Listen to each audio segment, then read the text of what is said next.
Oke, kembali lagi neng aku Amiril Simoncelli. Sudah tidak terhitung ya berapa lama ibu aku, bertahun-tahun ibu aku menabung untuk membelikan aku ini, Pajero Sport.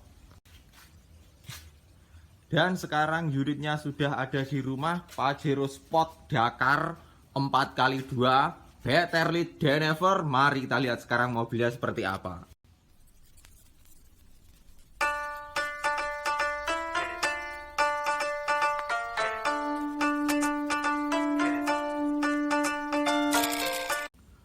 Sudah tidak bisa diragukan lagi, bagian depan mobil ini sangat cantik, bahkan membuat all new Toyota Rush yang dibeli bapak aku tahu setengah yang lalu langsung terlihat seperti kuno.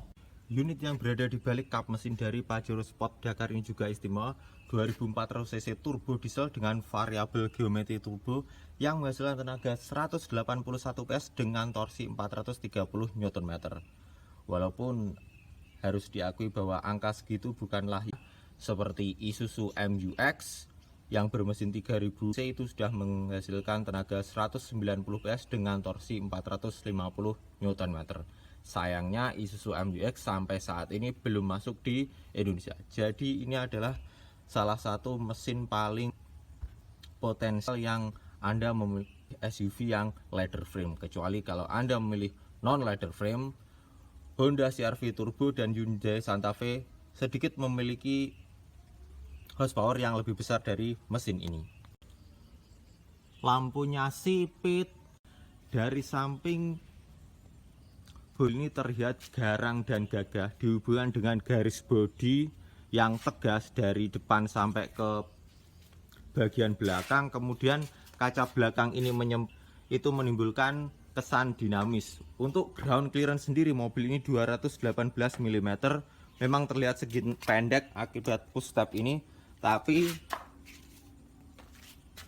mobil ini memiliki ground clearance yang cukup tinggi.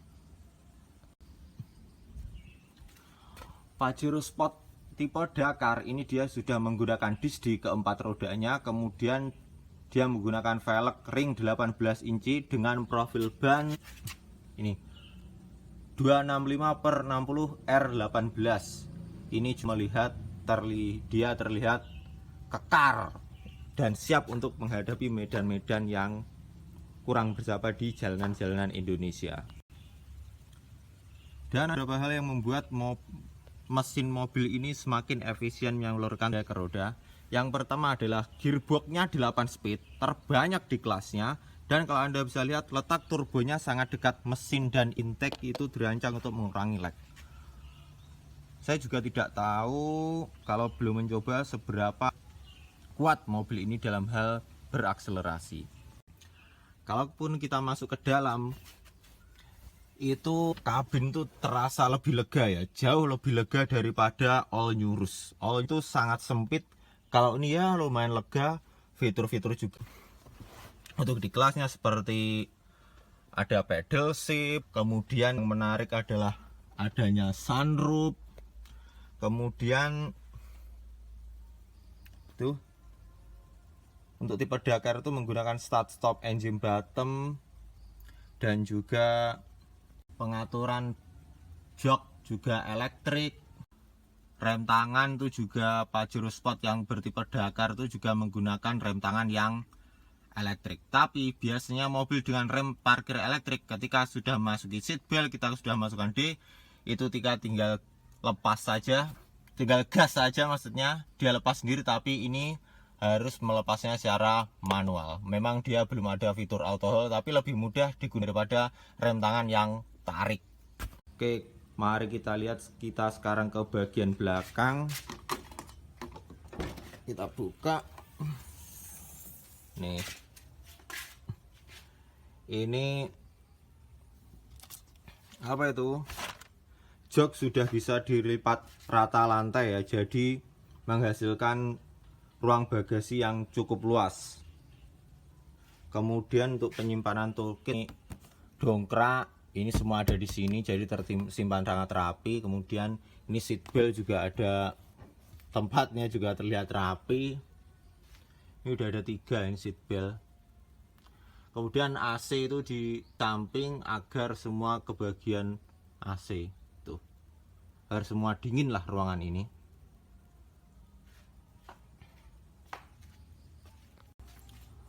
Ini ada spoiler yang pastinya tidak akan menambah down, hanya menambah style. Dan mungkin ini ya perdebatan yang cukup berkepanjangan tentang mobil ini. Ada yang suka atau tidak suka, ada yang mungkin black campaign, ada yang menyukai lampu ini, tapi tidak sedikit yang membencinya. Tapi menurut aku lampu ini unik. Nih, unik ini lampunya.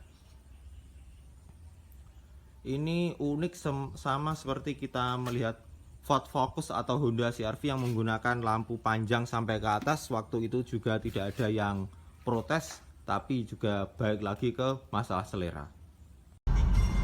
Saya tidak pernah menyangka sebuah SUV tinggi-tinggi seperti ini bisa dibuat sehalus ini.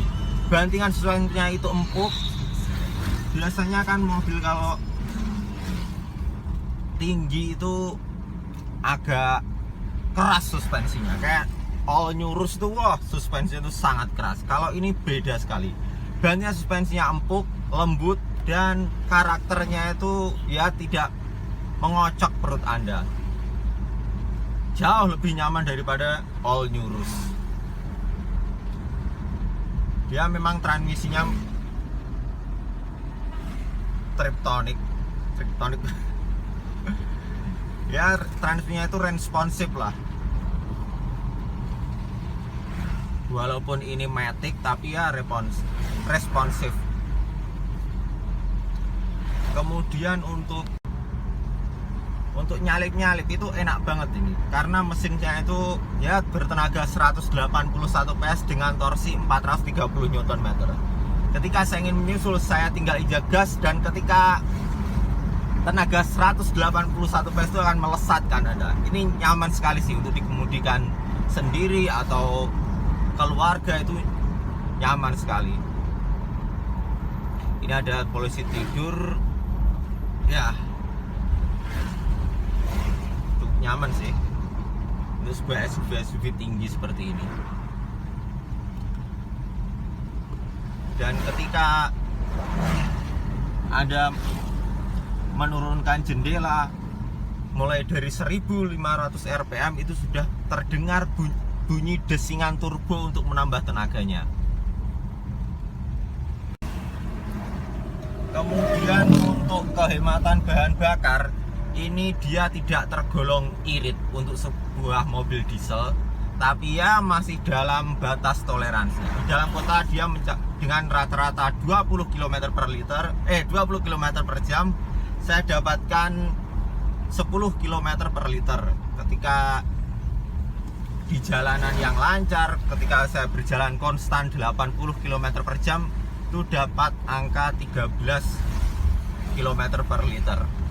Ya bisa dibilang boros juga enggak, hemat juga enggak, ya ada tengah-tengahnya sih. Wajar lah dengan mobil sebesar ini, tenaga sebesar ini, konsumsi bahan bakar segitu, ya wajar-wajar saja.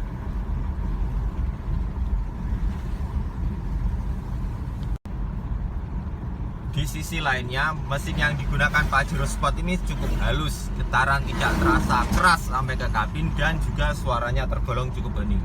Sehingga meskipun saya berjalan 100 km per jam sekalipun, saya akan tetap terasa tenang dan tidak terganggu dengan suara atau getaran dari mesinnya.